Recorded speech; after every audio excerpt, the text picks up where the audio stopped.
Hello friends, this is Shivam Dubey from English Kingdom, Katra Prayagraj. Welcome to the class. We are continuing with the KVS PGT class, and in our previous class we could complete the interesting historical science and analyzed work, and that was the adventure from Jayant Narlikar. And today once again we are going here with the two different aspects that we can include there.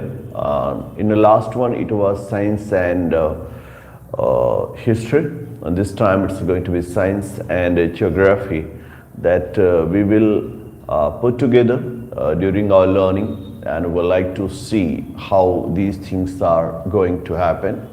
And as you see that the classes are running free for KVS PGT, and very soon we will complete the first book for KVS PGT.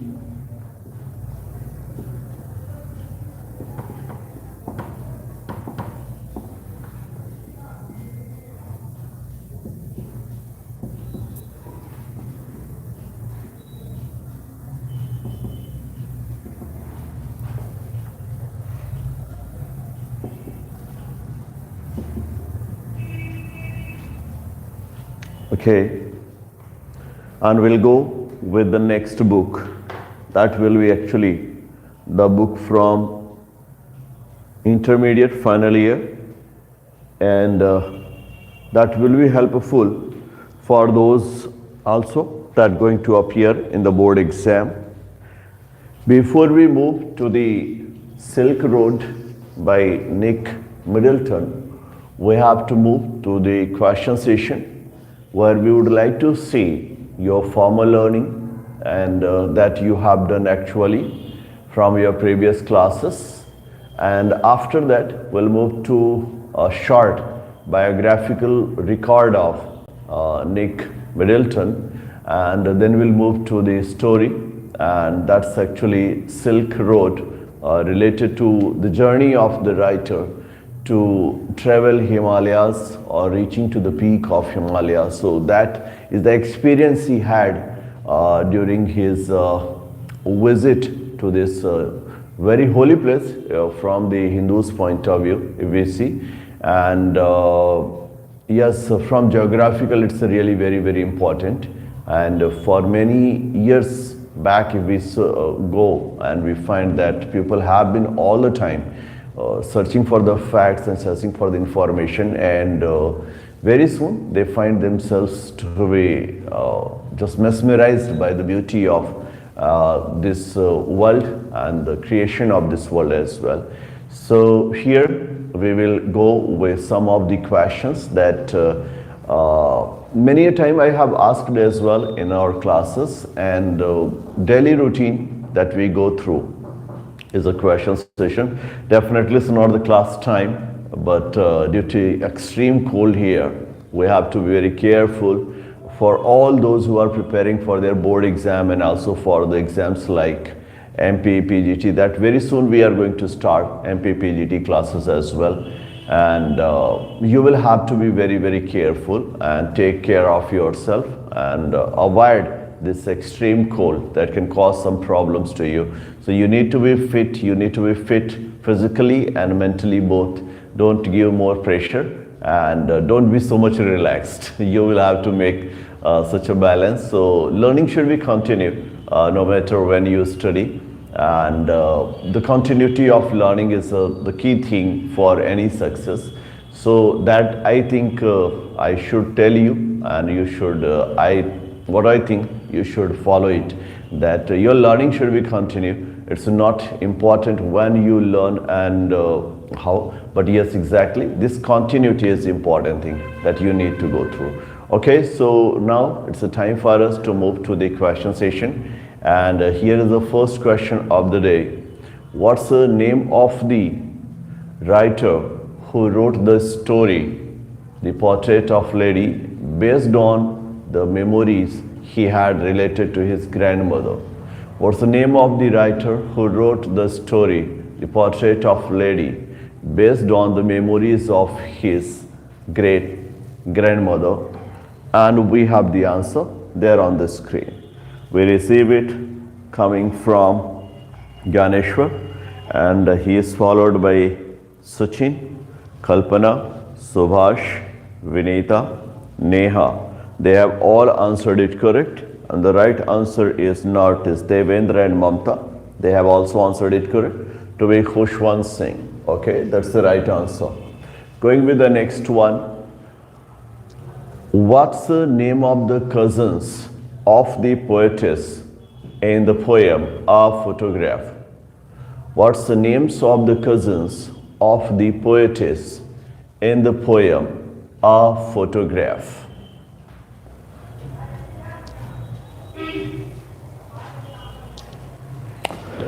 Well, and we have the answers there on the screen coming from Ganeshwar, and he is followed by Sachin. Oh, no, Devan, it's not Viti, it's a Beti. Okay, now it's Kalpana, Vinita, Neha, Subhash, Shruti. They have all answered it correct, and now it is Mamta. They have answered it correct, to be Betty and Dolly. That is the name of the cousins of the poetess that appear in the poem A Photograph. Who wrote the poem The Laburnum Top? Who wrote the poem The Laburnum Top?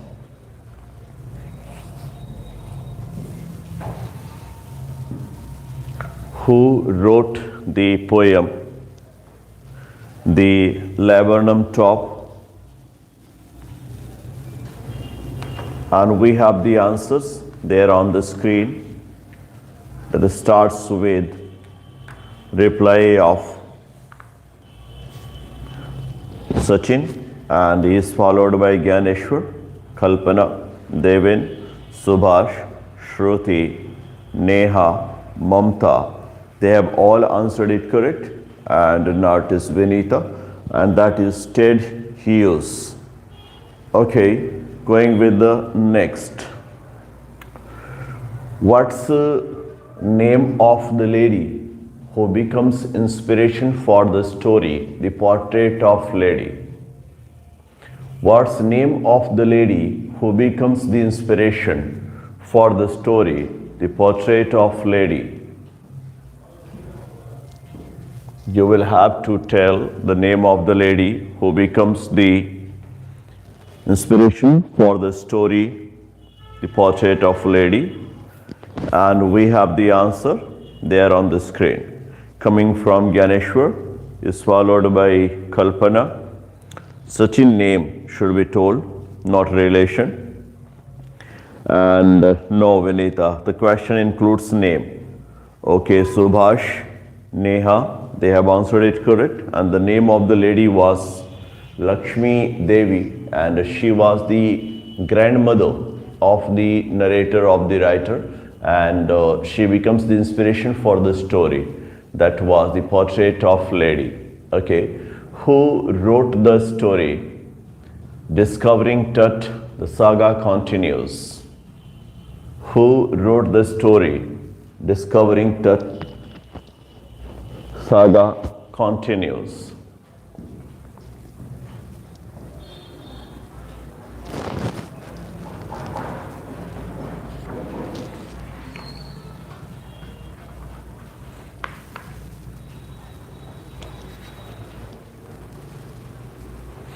Okay, and we have the answers there on the screen, starting with Ganeshwar, is followed by Devin, Neha, Subhash, Kalpana, Vinita, Shruti, Shruti, Mamta, Sachin. They have all answered it correct, and the right answer is A.R. Williams. Exactly, A.R. Williams, the writer of the story saga continues for Discovering Tut. Okay, who throws the pieces of bread into the dustbin next morning from the story, The Portrait of Lady? Who throws the pieces of bread into the dustbin from the story, The Portrait of Lady? I repeat, who throws the pieces of bread into the dustbin and from the story, The Portrait of Lady? And we go with the answers. And no, there's no right answer so far. Okay, it was actually sweeper. The sweeper swept the pieces. The sweeper swept the pieces that were scattered on the ground. That was actually given to the birds by the mother of the narrator, but actually it was not mother of the narrator that threw the pieces of bread into the dustbin. It was sweeper who collected and then threw those pieces into the dustbin. So you need to be very careful about the stories. Okay.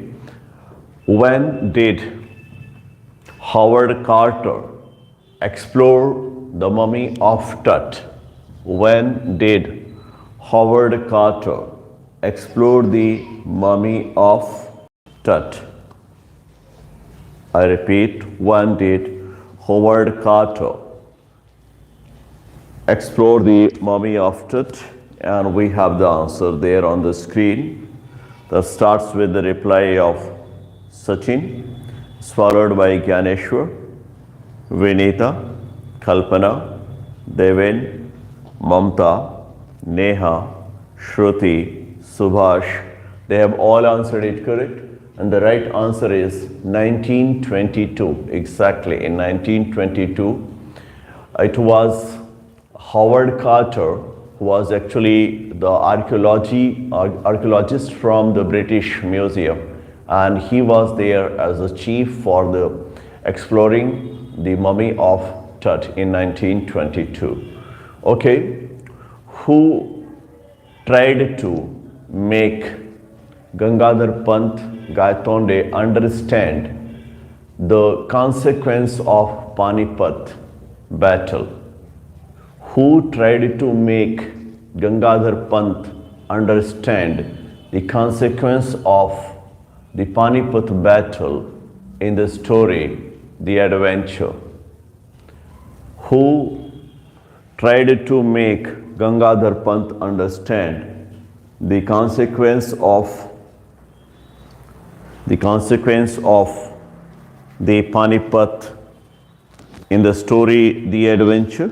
And we have the answer there on the screen, coming from Gyaneshwar, followed by Sachin, Subhash, Neha, Vinita, Kalpana. They have all answered it correct. And the right answer is Rajendra Deshpande. That's good. Rajendra Deshpande had been the one who could make Gangadhar Pant understand the consequence of the Panipat battle, which could change the whole history that Gangadhar Pant already knew. Okay, moving with the next question. Which are the two lingering questions related to Tut that remain unanswered even today?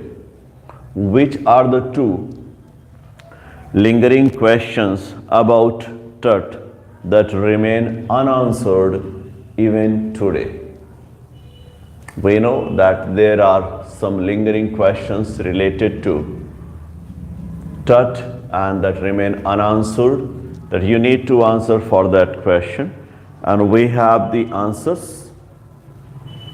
Well, Kalpana, that was one is quite correct, and the next needs a bit modification. Okay, exactly, Shruti, that's the right effort.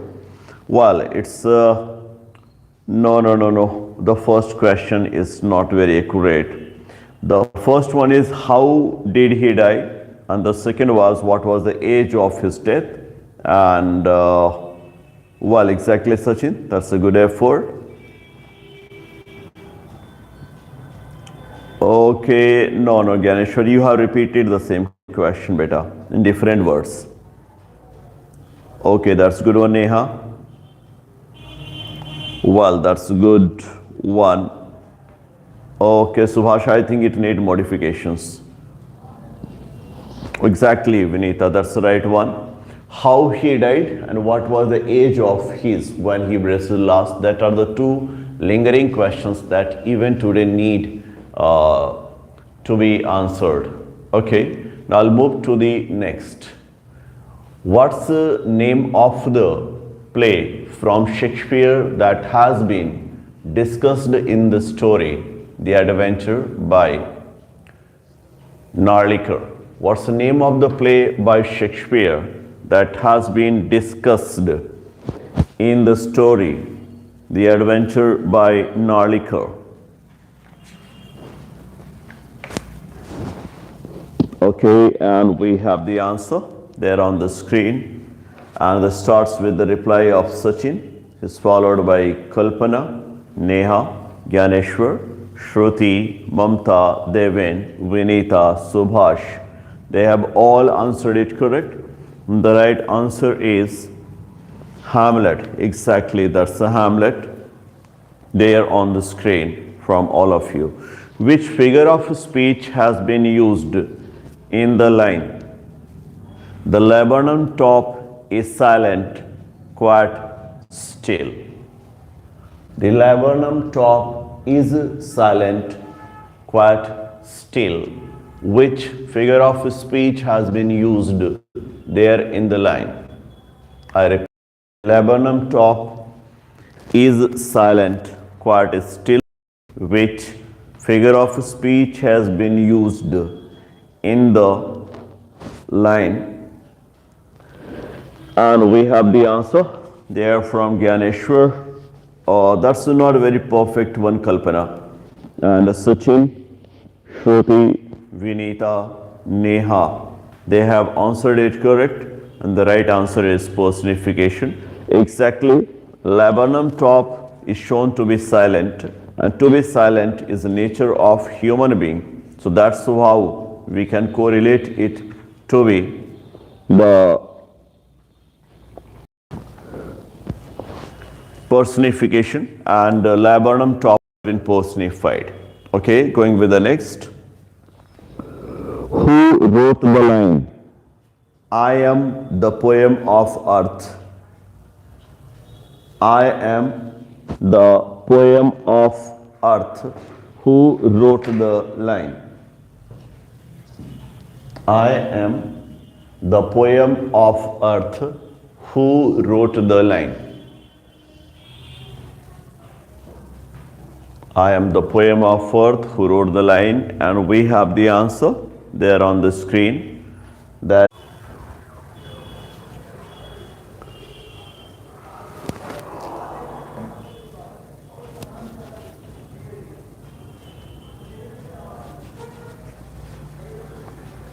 okay, Shruti, I think now it will start. There can be sometimes the network issues.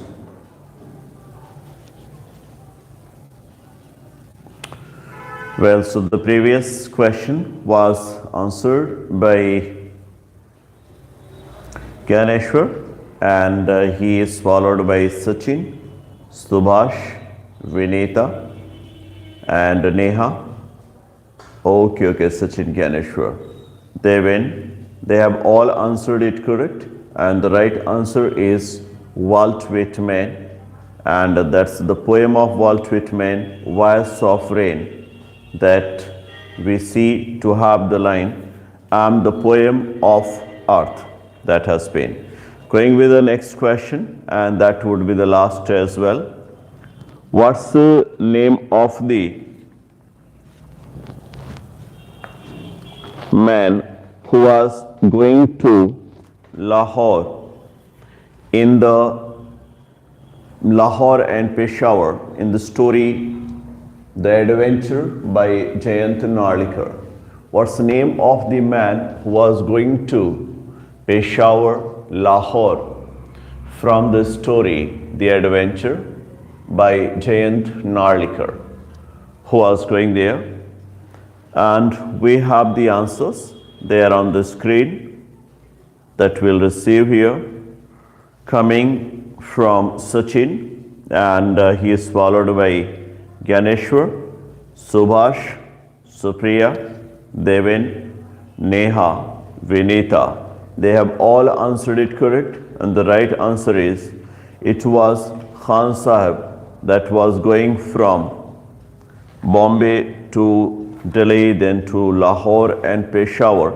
That was his whole journey, and we could say that. Okay, now we'll go with the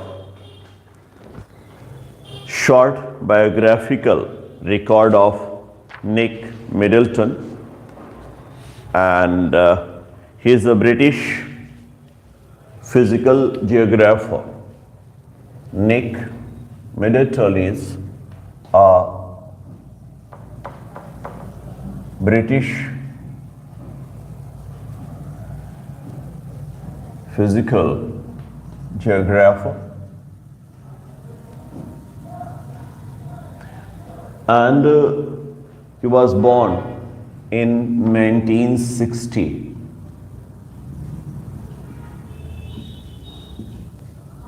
Still continue. आज भी इनकी writing हो रही है. Many work he could write related to geographical research, and one of them that was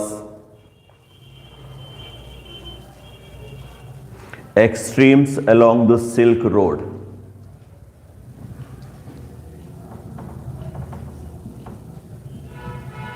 Extremes along the Silk Road that appeared in 2005. This work had been actually primarily very fabulous, very renowned, and had been discussed many places.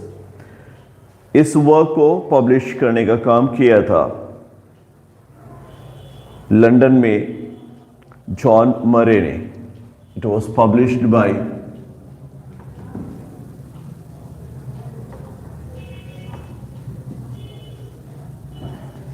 John Murray in London. Actually John मरे ने इसको 2 बार publish किया था. 2005 में भी किया था and 2006 में भी फिर से 5 में तो पब्लिश किया ही. Again in 2006 it was John Murray to publish it again in London. So John Murray ने specially extremes along the Silk Road को publish किया था, and the essay that you're going to study here is actually the part of this. ये जो extremes along the Silk Road है, इसका एक हिस्सा है जिसको आप इसमें पढ़ रहे हैं, and that is also a special achievement for Nick Middleton to be the part of NCERT.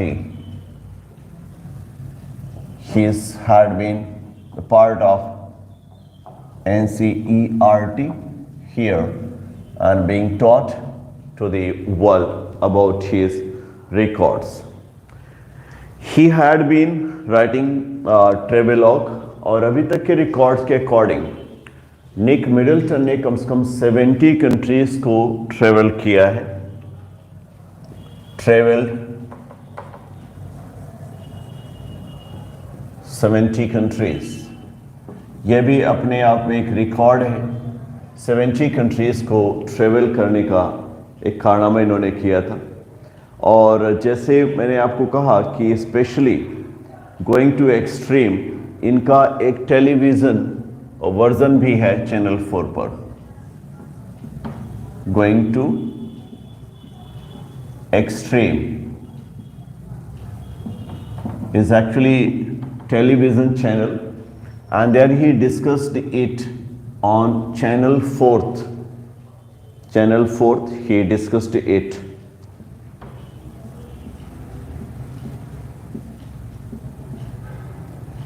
Drawing streams. तो एक्चुअली यहाँ पर उन्होंने जो डिस्कस किया है, क्योंकि इनका जो स्पेशलाइजेशन है वो डिज़र्टिफिकेशन पर है, किस तरह से हमारी जो ज़मीन है वो डेजर्ट होती जा रही है, और वो उसके लिए स्पेशली अपने रिसर्च में कंटिन्यू है। तो डिज़र्टिफिकेशन इनका स्पेशल पॉइंट है जिसमें स्पेशलाइज्ड है। डिज़र्टिफिकेशन में इनका स्पेशलाइजेशन है, जिस पर इन्होंने अपने स्पेशलाइजेशन को शो किया है। डेजर्टिफिकेशन 70 कंट्रीज, जैसे मैंने कहा कि इन्होंने कम से कम कवर किया है। And he was born in London.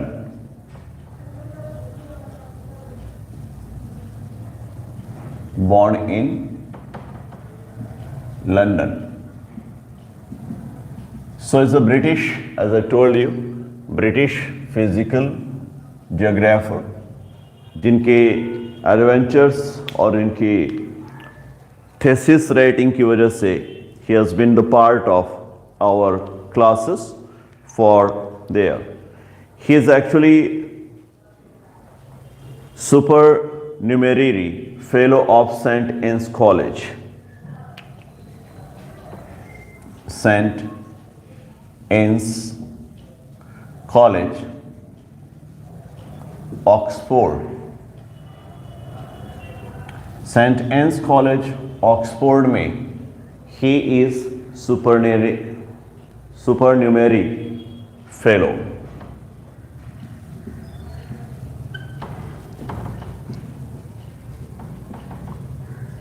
Fellow there for St. Anne's College, Oxford, and he could receive Royal Geographical Society's Ness Award. Royal Geographical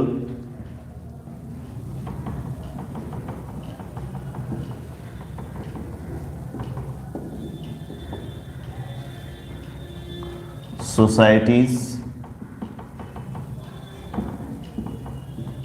Ness Award he received. This had been actually a prestigious award for geographical researches in 2002. This could be possible here in 2002 to receive this award for his geographical researches. Royal Geographical Society's Ness Award in 2002, and he could be the part of BBC's second through the Keyhole program.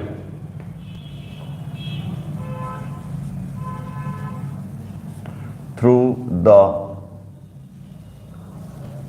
Keyhole program of BBC second, he could appear there in this program of BBC as well. His thesis is named The Geography of Dust Storms. The geography of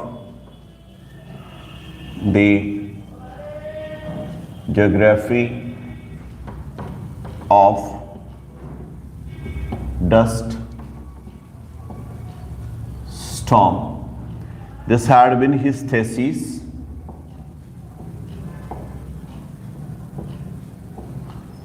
That he could write and got it published in 1986. 1986. So this had been his own specialization, the geography of dust storms, and it was the thesis of his part, DPhil, from the University of Oxford. Exactly. Once again, this had been done by him from University of Oxford. There he received this one as his DPhil from the University of Oxford, as I told you. तो university of Oxford से इन्होंने D.Phil की degree हासिल की अपनी thesis से, the geography of dust storms, और उसके बाद ढेर सारे इनके वर्क्स कंटिन्यू रहे। प्राइमरली जो हमें ध्यान में रखना है वो है extremes along the silk road, जो इनका वर्क था, that was published by John Murray in 2005 for the first time, and then the second time in 2006. Once again it's John Murray who published it. And the present lesson that we are going to study, the Silk Road, is actually the part of that extraction. और ये जो book है extreme along the silk road, इसका एक extraction है, एक part है, इसको हम लोग सिल्क रोड के रूप में यहाँ पर स्टडी कर रहे हैं। 2005 में ये पब्लिश हुआ था। तो सिंपली द सिल्क रोड जो आप पढ़ रहे हैं, अगर उसके बारे में क्वेश्चन होता है कब पब्लिश हुआ था, तो 2005, simply the publisher John Murray was there. About the writer Middleton, we could discuss that he was a British physical geographer and was born in 1960 and in London of British part, and he could travel 70 countries.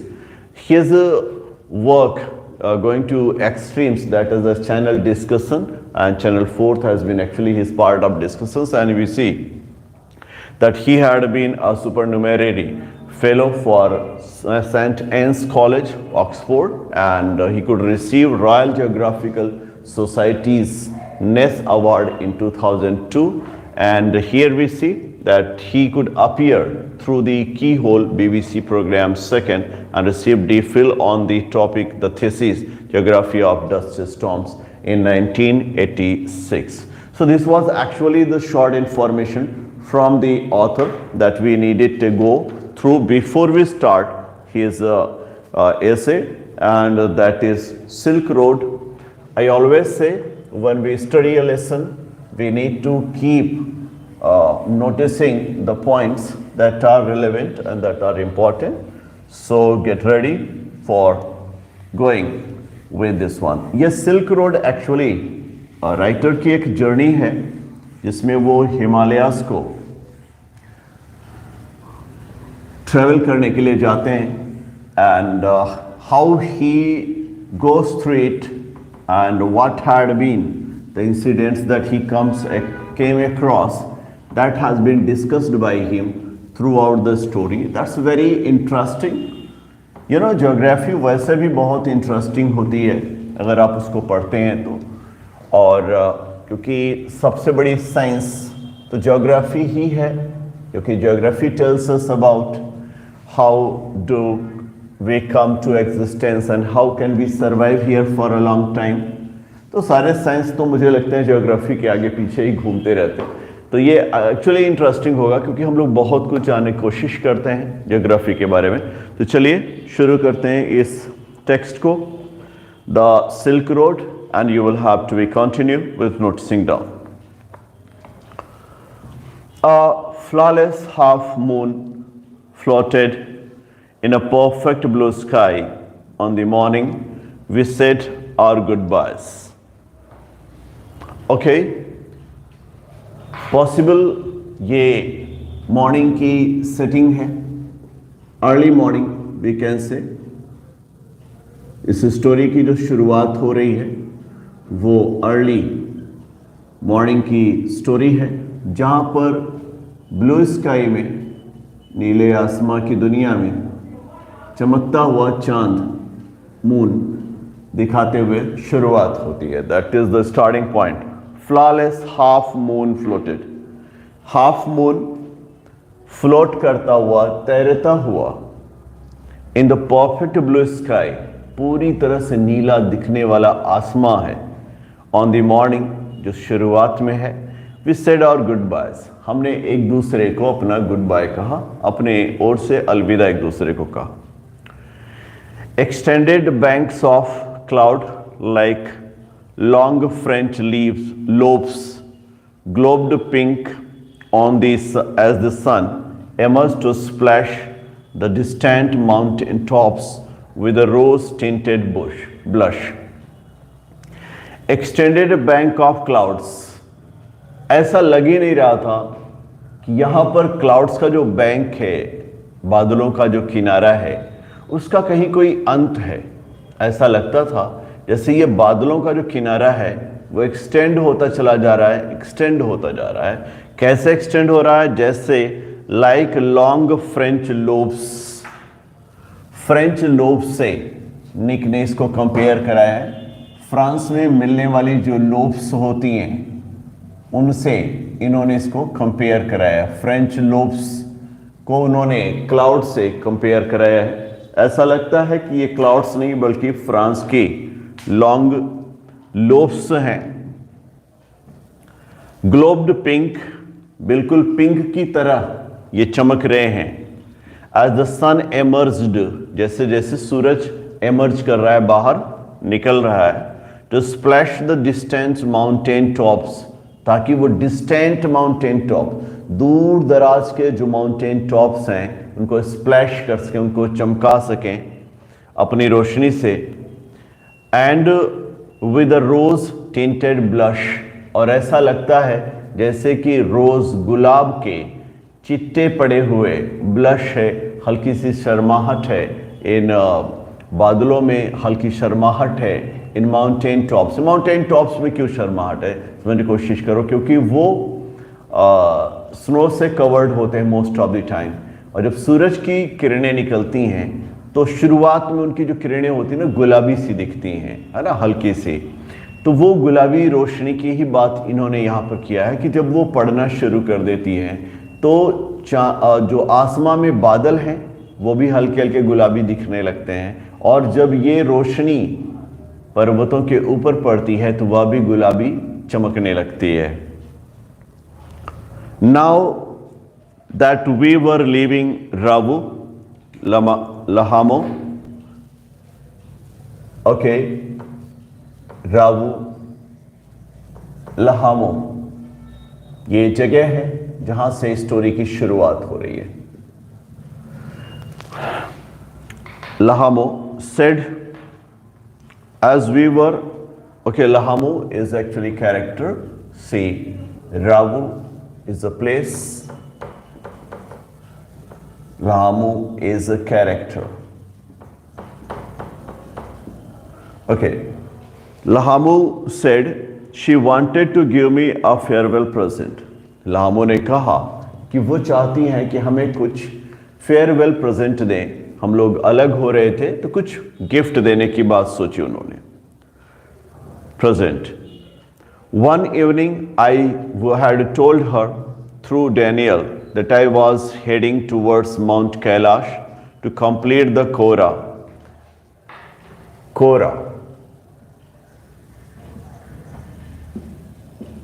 Mount Kailash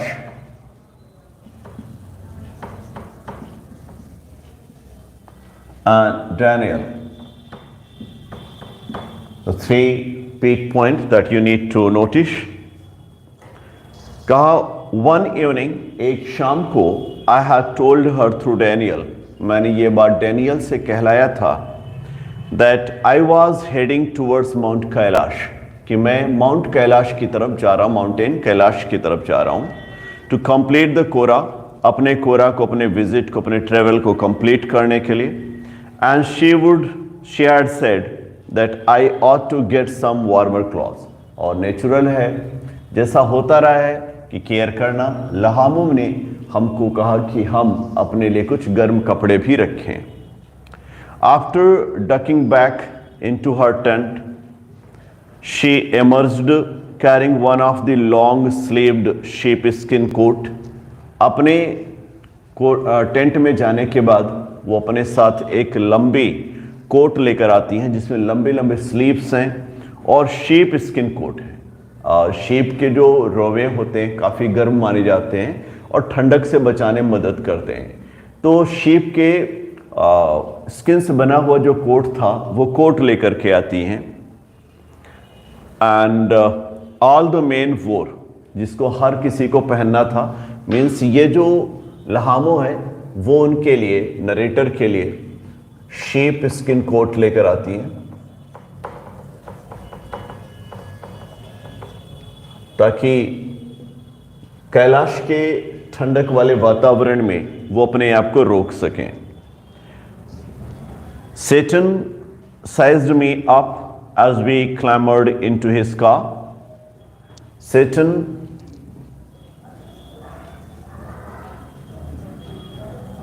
is going to be a kind of guide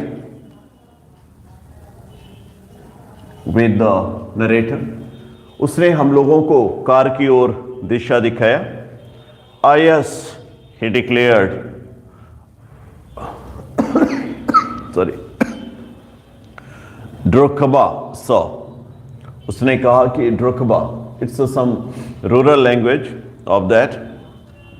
We took a shortcut to get off the Chantang. हमने सोचा कि क्यों ना हम लोग shortcut ले लें, और इस तरह से शॉर्टकट लेने में हमें चैंगतैंग के रास्ते से होकर जाना पड़ेगा. चैंगतैंग के रास्ते से होकर के गुजरना पड़ेगा. Satan knew a route that would take us southwest. Satan ने कहा परेशान मत होइए, हमें एक रूट की जानकारी है और उससे हम आपको लेकर जाएंगे, तो आप साउथ वेस्ट की ओर चलेंगे. Almost directly towards mount Kailash. और अगर आप साउथ वेस्ट की ओर जाते हैं तो आप सीधे सीधे माउंट कैलाश पहुंचेंगे, आपको इधर उधर भटकने की जरूरत नहीं पड़ेगी. It involved crossing several fairly high mountain passes. मुझे मालूम था कि वो रास्ता जो साउथ वेस्ट की बात सेटन कर रहे हैं वो आसान नहीं था, क्योंकि उसमें कई ऊंचे ऊंचे पासेस हैं, दर्रे हैं, जिनको हमको होकर गुजरना पड़ेगा. He said, but no problem sir, he assured us. लेकिन सेटन ने हमें अश्योर किया, सुनिश्चित किया कि आपको परेशान होने की जरूरत नहीं, हम लोग आराम से पास हो जाएंगे. If there is no snow, what was the likelihood of that, I asked. और मैंने कहा कि अगर मान लो वहां पर स्नो नहीं हुआ तो, Not knowing sir until we get there. देखिए, अब जब तक पहुंचते नहीं है तब तक तो मालूम ही नहीं ना, तो यहां बैठकर कैलकुलेशन करने से कुछ होने वाला नहीं है. चलो आगे बढ़ते हैं. ये बात एक बिल्कुल सही कहा, जब तक हम जाएंगे नहीं तब तक हम जानेंगे नहीं, और यहीं बैठ करके किसी बात का डिसीजन ले लेंगे कि नहीं वहां पर ऐसा होगा, तो कभी हम वहां पहुंच ही नहीं पाएंगे. तो यह जरूरी है, एडवेंचर कर रहे हैं तो खतरे तो हैं, no doubt, very natural thing, but ये बहुत ज़रूरी है कि उन खतरों को हम सही तरीके से समझें, उन खतरों को हम सही तरीके से हैंडल करें. कहने का सेंस, हमें अगर वहां पर पहुंचना है तो वहां पर पहुंचने के लिए जो खतरे लेने, पहले पहुंच तो जाओ यार, पहुंचने की कोशिश करो. यही बैठे बैठे कुछ लोग ऐसे भी कहते हैं, I have heard actually from some of you, कि सर केवीएस तो हो नहीं पाएगा, क्योंकि केवीएस में जीएस भी है, केवीएस में सब्जेक्ट्स भी है, टेक्स्ट बेस कर दिया है, इतने स्टोरीज हैं, इतने राइटर हैं, सर कैसे पॉसिबल हो पाएगा. इतना जो सोच ले रहे हैं उनके लिए तो सच में ये मुश्किल है. और जो ये सोचते हैं कि सोचने से काम आसान नहीं होता है, काम ठीक है, ये हमने समझ लिया, इतना ही समझना है ना कि केवीएस पीजीटी है, केवीएस टीजीटी है, इसे क्रैक करना है. अब ये खराब काम तो नहीं है तो अच्छा काम ना. तो काम अगर अच्छा है, हमने डिसाइड कर लिया, तो उसको सोच कर हम क्रैक नहीं कर सकते. अगर उसको क्रैक करना है तो उसके लिए काम करना पड़ेगा, और हमें पहले दिन से शुरू कर देना पड़ेगा. एक एक दिन हमारे लिए इंपॉर्टेंट होता है और एक एक स्टेप हमारे लिए इंपॉर्टेंट होता है. हर तरह, हर जगह की तरह यहां भी हमारे लिए सबसे अहम होता है पहला स्टेप. पहला स्टेप जिसने सही तरीके से अगर चल लिया तो नो डाउट वो फिर सारी बातें आसान हो जाती हैं, सारी बातें हमारे लिए सुटेबल हो जाती हैं. तो पहला स्टेप चलना चाहिए. मतलब यहीं पर बैठे सोच रहे हो कि स्नो गिर रहा होगा तो, अरे एवलांच आ जाएगा तो, पहाड़ ही टूट गया होगा तो, अरे भाई कैलाश ही डूब जाए तो रहने दो, ट्रेवल ही ना करो. That is the point. कम से कम वहां चलो, तो वहां चलोगे तब तो जानोगे कि क्या प्रॉब्लम है या नहीं है. That's the point. Until we get there, from the gently rolling hills of Ravu, धीरे धीरे रावू की प्यारी प्यारी हिल्स से, छोटी छोटी हिल्स से रोल करते हुए ऐसा लग रहा था कि एक पहाड़ी से दूसरे, दूसरी पहाड़ी से तीसरे, तीसरे पहाड़ी से चौथे, चौथे से पांचवें तो जैसे जैसे हम लोग आगे बढ़ रहे थे वैसे वैसे पहाड़ियों की हाइट बढ़ती चली जा रही थी। तो उसको आगे गुजरते हुए the shortcut took us across vast open plans, और फिर शॉर्टकट जिस रास्ते से हम जा रहे थे वो जब खुलता है तो एक बड़े से खुले मैदान में, प्लेन्स में हम गुजरते हैं। With nothing in them except a few gazelles, वहां पर कुछ भी नहीं थे, कुछ वहां पर गैजल्स थे, वहां के आम लोग थे, और वहां पर कुछ वस्तुएं थीं जो बर्फीली थीं। इन सबको छोड़ करके कुछ भेड़ बकरी वाले भी थे, कुछ चरवाहे थे जो वहां पर इकट्ठा थे, उसके अलावा कुछ नहीं थे। Gazelles that would look up from the nibbling the arid pastures, दो किनारे बैठ करके, कोने में बैठ करके पास्चर्स की ओर अपनी नजर को लगाए हुए थे, चारागाह की ओर अपनी नजर लगाए थे। And from before bounding away into the wide, और इसके पहले कि हम वाइड की दुनिया में जाएं, नथिंगनेस की दुनिया में जाएं, वो वहां से फ्रॉन हो लेते हैं, नाराज होकर निकल लेते हैं। Further on where the plains became more stony than grassy, जैसे जैसे हम आगे बढ़ते गए तो जो प्लेन था वो ग्रासी होने के बजाय स्टोनी होता जा रहा है, मतलब घास मिलने के बजाय। आमतौर पर हम ये सोचते हैं कि अगर प्लेन है, समतल मैदान है तो घास फूस होगी, लेकिन जैसे जैसे हम आगे बढ़ते जा रहे हैं, पहाड़ी एरिया है, तो घास फूस मिलने के बजाय ये स्टोनी होती जा रही है, पत्थरों से भरती चली जा रही है। A great heard of wild ass came into view, हमने देखा कि वाइल्ड एस, जंगल में पड़े हुए एस ढेर सारे, उनका एक हर्ड, उनका एक झुंड हमारे नजरों के सामने आ जाता है। Satan told us we were approaching them long before they appeared. उसने कहा कि ये जो आप एसेस को देख रहे हैं जिनका ढेर सारा झुंड है यहाँ पर, ये लॉन्ग बिफोर अपीयर, इसके पहले कि वो यहाँ पर आए थे, हम लोगों ने इनको अप्रोच कर लिया, हमने इनको देख लिया है। Kiang he said, pointing towards far off pall of dust. pall of dust, dust का जो एक पूरा धूल का पर्दा सा पड़ा हुआ था, उसकी ओर इशारा करते हुए सेटन ने कहा, क्यांग, वो देखिए, Paul of dust. When we drew near, जैसे जैसे हम नजदीक गए, we could see the herd galloping en masse, और हमने देखा कि जैसे जैसे हम पास पहुंच रहे थे, जो एस का पूरा हर्ड था, ग्रुप था, वो कैलॉप करना शुरू कर दिया, झुंड में आगे आगे निकलना शुरू कर दिया।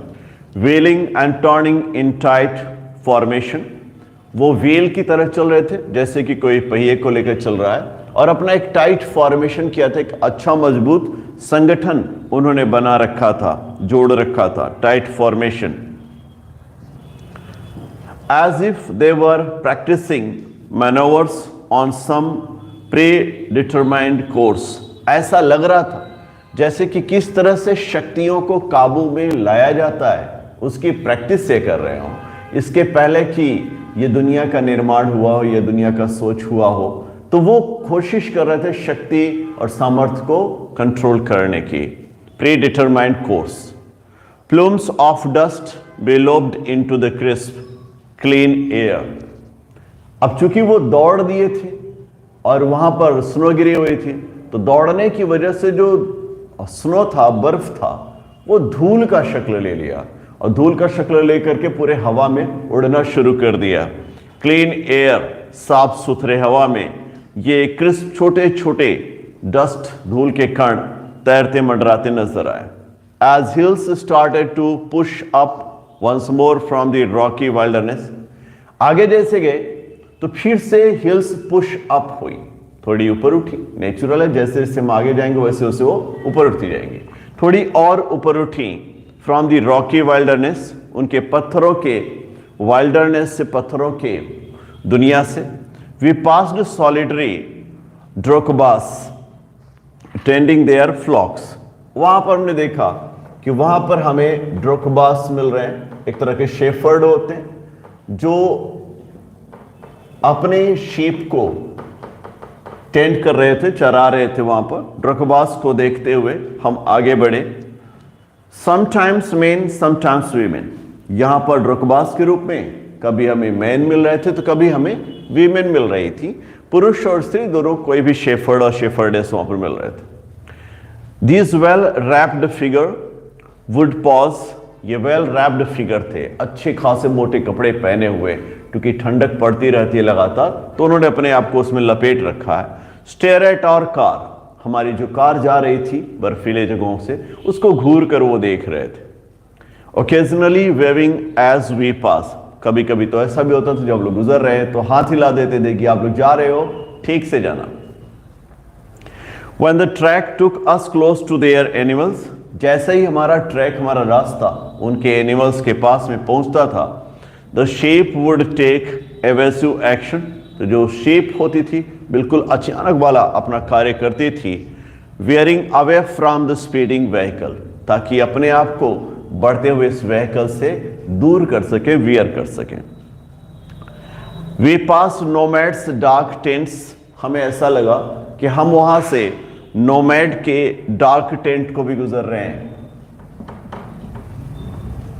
नोमैड्स डार्क टेंट भी हमको मिलता है, हम वहां से नोमैड डार्क टेंट्स को होकर गुजरते हैं। And pitched in splendid isolation, ये जो नोमैड के टेंट्स बने हुए थे, जो डार्क थे, अंधेरी दुनिया में बने हुए थे, वो आइसोलेशन की दुनिया में बने थे, वीरानी सुनसान दुनिया जहां पर कोई नहीं आता जाता, वो खालीपन की दुनिया है, वहां पर ये बने हुए थे। Pitched splendid isolation, usually with a huge black dog, आमतौर पर उनके पास एक ह्यूज ब्लैक डॉग होता था, जिसको हम लोग कह सकते हैं कि गार्ड के लिए काम करते थे। तो यहां पर हमको एक ह्यूज ब्लैक डॉग मिलता है, और जो उनके यहाँ हॉर्न की तरह काम करता था, शिकारी कुत्ते की तरह काम करता था। इसके साथ साथ दे हैड टिबेटन मास्टिफ, उनके पास एक मास्टिफ भी होता था, गार्ड भी होता था, स्टैंडिंग गार्ड, और वहां पर वो गार्ड करते रहते थे। These beasts would cock their great big heads when they became aware of our approach, ये जो बीस्ट थे ये अपने हेड को कॉक करने लगते थे, मतलब छुपाने की कोशिश करने लगते थे, जैसे वो हमारे अप्रोच को देखते थे, हमारे नजदीक आने को देखते थे। And fix us in their sides, और सारे के सारे घूर कर एक साथ देखने लगते थे, ये कौन आ गया भाई, ये हमारी दुनिया में कौन से आदमी आ गए, कैसी गाड़ी लेकर आ गए, चले आ रहे। तो बड़ी नजरों को छुपा करके हमारी ओर देखने का काम करते थे ये। As we continue to draw closer, और जैसे जैसे हम उनके नजदीक पहुंचते, they would explode into action, तो सारे ऐसे फट पड़ते थे अपने काम में कि क्या बताएं। Speeding directly towards us, ऐसा लगता था बिल्कुल हमारे ऊपर अटैक कर देंगे, like a bullet from a gun, nearly as fast, और वैसे ही हमारे ऊपर कूदने की कोशिश करते थे जैसे कि मान लो किसी ने हमारे पर गोली चला दी है, उतनी तीव्र गति से। These shaggy monsters blacker than the darkest night, ये शैगी ढील ढाल शरीर वाले, मोटे तगड़े दिखने वाले ये शैतान थे हमारे लिए। और सच बताएं तो आपने जितनी काली रात नहीं देखी होगी उनसे भी ज्यादा ये काले थे। यूजुअली वोर ब्राइट रेड कॉलर्स, आमतौर पर ये रेड कॉलर्स के कपड़े पहनते थे। And barked furiously with massive jaws, और क्या इनकी बताएं, इनके जॉज को देख करके ना, इनके जबड़ों को देख करके तो किसी को भी डर लग जाए। तो मैसिव जॉज इनके पास थे, खौफनाक के दिखते थे, मोटे तगड़े, क्योंकि माउंटेन हिल साइड के हैं, और आप जानते हैं हिल साइड में ज़्यादातर, जिसे मैंने कहा कि फ्लैशी बींग्स वहाँ पर रहते हैं, फरी बींग्स रहते हैं। तो ये जो डॉग्स भी हैं, ब्लैक डॉग्स, ये खतरनाक दिखते हैं क्योंकि वहाँ के वातावरण के अकॉर्डिंग ये रह रहे हैं, और तीव्र गति से दौड़ते हैं, जैसा आपने देखा बुलेट की गति से दौड़ते हैं, और खतरनाक तो है ही है। They were completely fearless of our vehicle, इनको हमारे गाड़ी का कोई खौफ नहीं था। Shooting straight into our paths, सीधे दौड़ते चले आ रहे थे हमारे रास्ते में। Causing Satan to break and swear, और इसका वजह यह हुआ कि हमारे रास्ते में आने की वजह से हमें ब्रेक लगाना पड़ा और थोड़ा रुकना पड़ा। The dog would make chase for 100 meters, और जब हमने वहां से मोड़ करके अपनी गाड़ी को निकालना शुरू किया तो डॉग्स ने कम से कम 100 मीटर की दौड़ हमारे पीछे लगाई, and so before easing of, इसके पहले कि हमारा जान छोड़े। ऐसे कभी कभी होते भी हैं, हमारे यहाँ भी मिल जाते हैं डॉग्स, पता नहीं किस बात पर नाराज होते हैं, हम उधर से गाड़ी लेकर जा रहे हैं, गुस्सा करके खुद दौड़ा लेते हैं, यार क्या बात हुई, सड़क हमने अपने लिए बनवाई थी। ये कुत्ते आजकल राज करते हैं। आप कभी देखे होंगे रात के वक्त में specially, I think it's just matter of understanding each other. दिन के वक्त में वो कुत्ता आपको नहीं दौड़ाएगा, आप कितनी बार भी बाइक लेकर जा रहे हैं, गाड़ी लेकर जा रहे हैं, नो प्रॉब्लम एट ऑल। रात के वक्त में अगर आप उस रास्ते से लेकर गए तो I think the dogs are angry, अरे भाई क्या कर रहा है, रात को सोने का वक्त है यार, तू गाड़ी लेकर चला है, पे पे कर रहा है, चल भाग यहां से, दौड़ा लेते हैं इसके लिए, है ना। तो I think that is disturbance to the resting hour of the dogs, and that's why they give us chase. And possible the same feeling here had to the black guarding dogs of these nomads, and this is why they gave a chase, and when they saw that the danger is over, simply they come back, है ना। जैसे ही मालूम हुआ कि तो भाग गए यार, चलो ठीक है, हमारे एरिया से गए ना, अब वापस आ जाते हैं।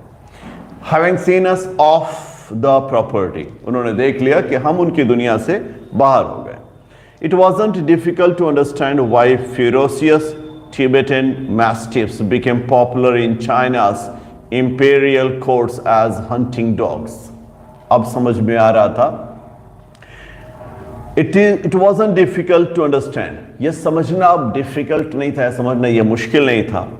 Why ferocious Tibetan Mastiffs? क्यों खतरनाक दिखने वाले ये तिब्बत के Mastiffs जो हैं became popular in China's imperial courts. China के इंपेरियल कोर्ट पुराने समय में ये बहुत ही पॉपुलर हो गए थे एज हंटिंग डॉग्स, जैसे कि शिकारी कुत्ते हो। brought along the Silk Road, जिनको हम सिल्क रोड पर लेकर आते थे। मैं भी ममता हो सकता है, घोस्ट तो इंसानों को भी दिख जाते हैं, है ना। ओके तो वो होते हुए सिल्क रोड में आ जाते हैं। इन ancient times tribute from Tibet, और ये एक तरह का ट्रिब्यूट होता था तिब्बत वालों के लिए, तिब्बत वालों की तरफ से, कि ये सच में बड़े खौफनाक होते थे, बड़े हिष्टपुष्ट होते थे, मजबूत होते थे, जैसे उनके डॉग्स देखने को मिले। By now we could see snow capped mountains. अब तक जब हम लोग ये दुनिया, नोमैड्स की दुनिया छोड़ते हैं, आगे बढ़ते हैं, तो हमें दिखता है कि स्नो कैप्ड, बर्फ से ढके हुए माउंटेन्स में नजर आ रहे हैं, गैदरिंग ऑन दी हॉरिजोन, और ऐसा लगता है दूर तक ये हॉरिजोन, जहां तक हॉरिजोन है, जहां तक क्षितिज है, वहां तक ये फैले हुए रोड हमें दिखाई दे रहे हैं।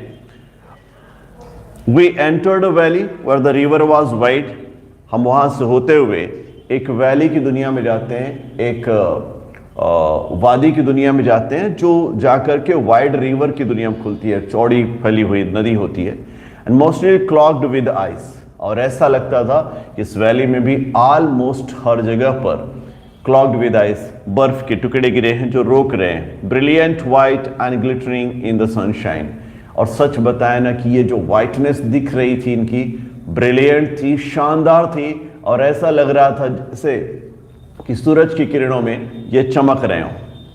The trail hugged it's banks, trail किनारे एक्चुअली ऐसा लगता था कि एक दूसरे में मिल गए हैं बैंक्स में।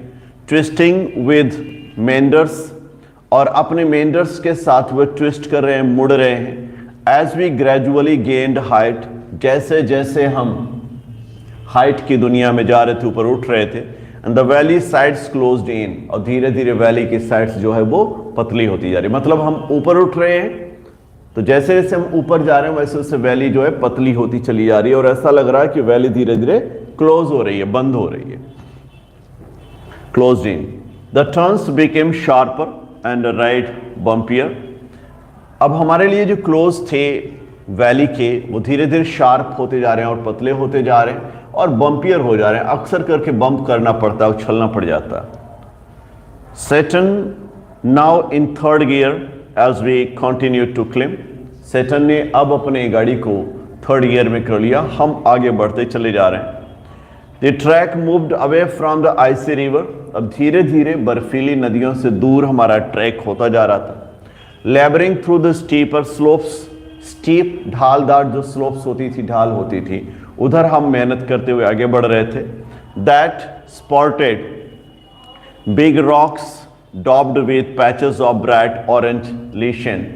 वहां से होते हुए हम धीरे धीरे उस दुनिया में पहुंच रहे हैं जहां पर रॉक्स हैं, चट्टानें हैं, जिनके ऊपर बर्फ की चट्टानें जमी हुई हैं, और हम आगे बढ़ रहे हैं। बीनीथ द रॉक्स, आगे जाने के बाद रॉक्स के नीचे चट्टानों पर दबी हुई hunks of snow clung on in the near permanent shade.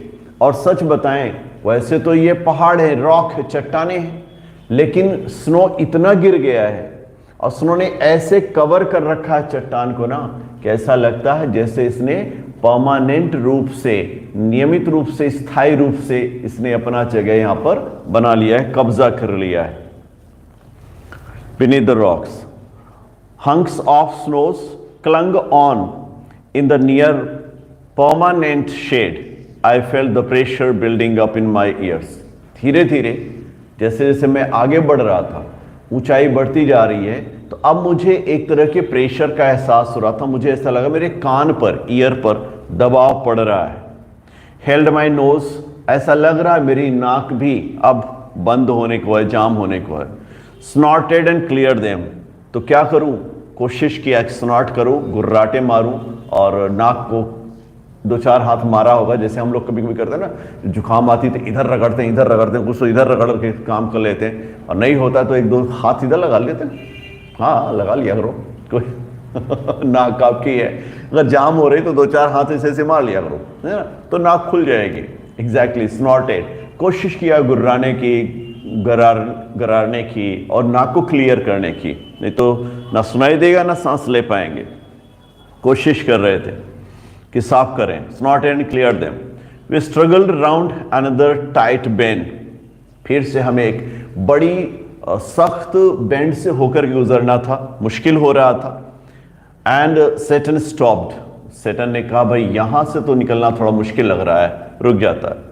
He had opened his door, उसने अपने दरवाजे को खोला, and jumped out of his seat, अपने सीट से बाहर निकला।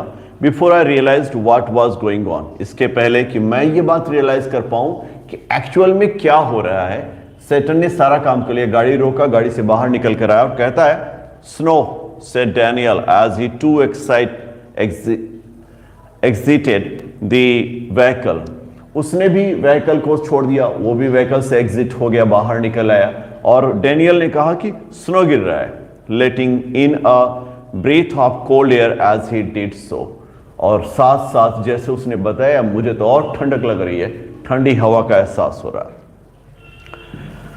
अ swathe of the white stuff lay across the track, ऐसा लग रहा था कि जैसे व्हाइट स्टफ का, सफेद किसी वस्तु का एक पूरा परत जम गया हो, स्वेट जम गया हो। इन फ्रंट ऑफ अस, हमारे सामने, stretching for maybe 15 metres before it petered out and the dirt trail reappeared. कम से कम नहीं तो 15 मीटर तक तो ये लंबा ऐसा लगा, 15 मीटर्स तक तो लंबा ऐसा लगा जैसे कि पूरी परत जमी हुई है, इसके पहले कि हमको छोटे छोटे कंकड़ इसके बिखरे हुए मिले। The snow continued on either side of us, हमारे दोनों तरफ बर्फ के टुकड़े थे। Smoothing the abrupt bank on the up slope side, up slope side, ऊपर की ओर जो चढ़ाई थी उसमें अब्रप्शन पैदा हो रही थी, अचानक से बर्फीले टुकड़े गिर पड़ रहे थे, और जिसकी वजह से वो स्मूथ, चिकने होते सरकते नीचे आ रहे थे। The bank was too steep for our vehicle to scale, हमारे व्हीकल के लिए, हमारे गाड़ी के लिए ऊपर चढ़ना मुश्किल था, क्योंकि ये बहुत ही स्टीप, ढालदार था। So there was no way round the snow patch, इसका मतलब था कि बर्फीले रास्तों से अब होकर के आगे बढ़ने का कोई तरीका ही नहीं, कोई रास्ता ही नहीं। And begin to slither and slide forward, और धीरे धीरे करके हमने स्लीदर करना शुरू कर दिया, एंड स्लाइड फॉरवर्ड, और हल्के हल्के कदमों से फिसल करके आगे बढ़ना शुरू कर दिया। Stamping his foot from time to time, वो आमतौर पर अपने फुट को, अपने कदमों को इधर उधर स्टैंप कर रहा था, रख रहा था। To ascertain how sturdy it was, ताकि यह श्योर हो सके क्योंकि स्टर्डी कितना है, सख्त कितना है। कभी कभी होता ना, वो बारिश के दिनों में पहले हुआ करता था, खासतौर से गांव के सीनरी की अगर बात करें, जब हम लोग पैदल चलते थे तो कभी ऐसा हो चांदनी रात हो जाती थी और कहाँ पर ज़मीन भूरी है, सफ़ेद है, खुली हुई है, और कहाँ पर वो पानी भरा हुआ समझ नहीं आता था। तो अक्सर हम लोग टैप करते थे, स्टैम्प टैपिंग, पैर को, एक पैर को रख करके दूसरे पैर से आजमाते थे। अगर वो उसको बर्दाश्त कर ले रहा फिर दूसरा कदम रखने की कोशिश करते थे।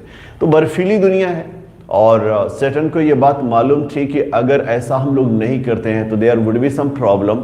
इसलिए वो हर बार अपने कदम को, जहां पर उसको डाउट हो जाता, कदम को रख कर श्योर होकर के आगे बढ़ता था। I looked at my wrist watch, मैंने ध्यान से देखा। We were at 5210 metres above the sea level.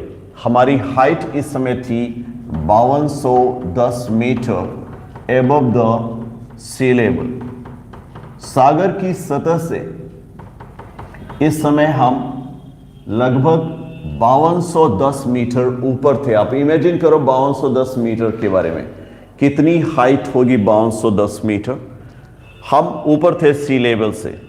The snow didn't look too deep to me. मेरे सामने जो स्नो थी, बर्फ थी, वो मुझे बहुत गहरी नजर नहीं आ रही थी। But the danger wasn't its depth, लेकिन खतरा इसके गहराई से नहीं था। Daniel said so much as its icy top layer. Daniel ने कहा कि खतरा इसकी गहराई से नहीं है, लेकिन इसके ऊपर जो बर्फीला लेयर है ना, उससे खतरा है। If we slip off the car could turn over. अगर हम फिसल गए तो कार तो बिल्कुल ही पलट जाएगी। Suggested as we saw Saturn grab handful of dirt. जैसे मैंने देखा कि सैटर्न के हाथ में कुछ हैंडफुल ऑफ डस्ट है, मतलब कुछ बर्फीले टुकड़े हैं जो उन्होंने अपने हाथ में ले रखे हैं, handfuls of dirt, and fling them across the frozen surface. और अक्रॉस द फ्रोजन सरफेस, जो जमा हुआ सतह था, वो टुकड़ों को पकड़े हुए थे और इस तरह से फ्लिंग कर दिया, हवा में उछाल दिया, फेंक दिया। वी बोथ पिच्ड इन, हम दोनों ने भी वही काम किया।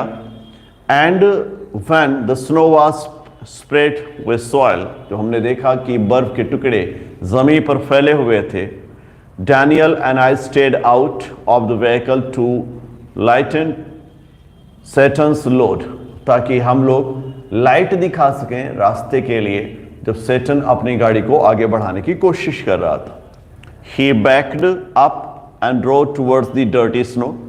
उसने बैकअप किया, गाड़ी को पीछे ले गए वो, और जो डर्टी स्नो था उधर से आगे बढ़ाने की कोशिश किए। Is the car on its icy surface. बड़े आराम से धीरे धीरे कार को आगे बढ़ा रहे थे ताकि इस आइसी सरफेस पर वो आगे बढ़ सके। Draw towards the dirty snow, ease the car on its icy surface and slowly draw its length without apparent difficulty। और बड़े आराम से इसकी लेंथ को उन्होंने कवर किया। देख करके तो नहीं लग रहा था कि इनको प्रॉब्लम हो रही है। 10 minutes later we stopped at another blockage। 10 minute ही हुए थे कि हमें एक और ब्लॉकेज मिल गया, एक और अवरोधक मिल गया। Not good so Satan announced। Saturn ने कहा सर अब ये अच्छा नहीं हो रहा है। As he jumped out again to survey the scene, फिर से वो बाहर निकला और देखने लगा नज़ारे को। This time he decided to try and drive round the snow। उसने कहा इस बार हम लोग कोशिश करेंगे स्नो के बगल से निकलते हुए। The slope was steep, slope फिर से ढालदार था, and studded with major rocks, और बीच बीच में बड़ी बड़ी चट्टानें थी।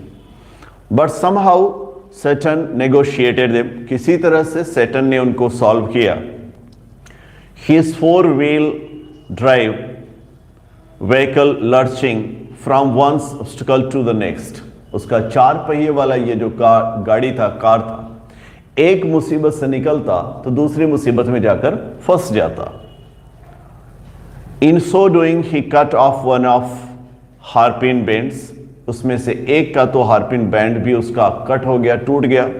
Regaining the trail further up where the snow had not drifted। फिर धीरे धीरे करके आगे बढ़े जहां पर बर्फ इधर उधर फैली नहीं थी। I checked my watch again. एक बार फिर से हमने अपने वॉच को देखा. As we continue to climb in bright sunshine, जैसे जैसे हम आगे बढ़ रहे थे, हमें चमकता हुआ सूरज दिख रहा था. We crept past 5400 meters. फिलहाल यहाँ से होते हुए अब हम पहुँच गए हैं 5400 मीटर्स की हाइट पर, सी लेवल से ऊपर. And my head began to throb horribly. अब तो मुझे लग रहा था मेरा अब सर काम नहीं करेगा. पहले कान बंद हो रहा था, नाक बंद हो रहा था, तो सर ही लग रहा था बस बंद हो जाएगा, ब्लॉक हो जाएगा. आई टुक गल्प्स फ्रॉम माई वाटर बॉटल.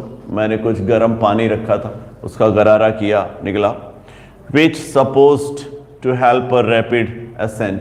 जिसका अनुमान था कि हम बड़ी जल्दी ही इससे कवर कर जाएंगे और ठीक हो जाएंगे.